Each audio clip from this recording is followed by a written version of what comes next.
At least 10 lawmakers from Luo Nyanza have strongly condemned the importation of unprocessed tilapia from China. Led by Rarieda Member of Parliament Nicholas Gumbo, the MPs say the importation is a sustained attempt to marginalize communities living along Lake Victoria and other freshwater bodies in the country that depend on fishing. The MPs also say the safety of the fish is questionable and have urged Kenyans to completely stop their purchase and consumption. Government is always quick to rush in with loans and subsidies every time international markets affect the prices of tea, coffee, horticulture, and lately miraa. No such loans, funds, subsidies have ever been made available to the fishing industry in Kenya, which still largely remains a free-for-all market in the hands of ruthless merchants who exploit our people to the maximum.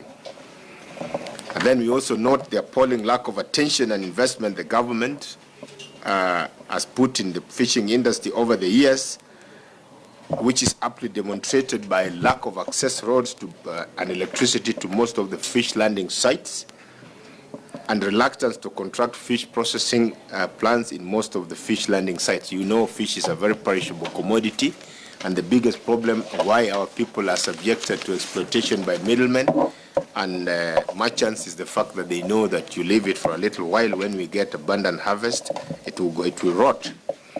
And then, of course, the refusal, we are unable to understand why the government, up 50 years into independence, the government has refused to invest in modern fishing gear to enable our fisher folk to venture into deep sea fishing, which is what is done in most countries.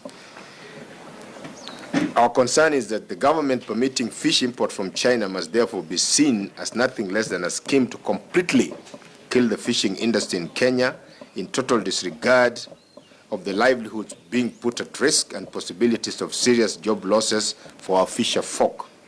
We want to give notice to all these fish processors that if we find you bringing those fish here, we're not only going to boycott you, we are going to make sure that you do not operate from Kisumu. We demand protected status for fish, like we have protected status for sugar. In the East African community, there are certain projects there are certain issues in the East African Community Protocol which are protected within the East African region.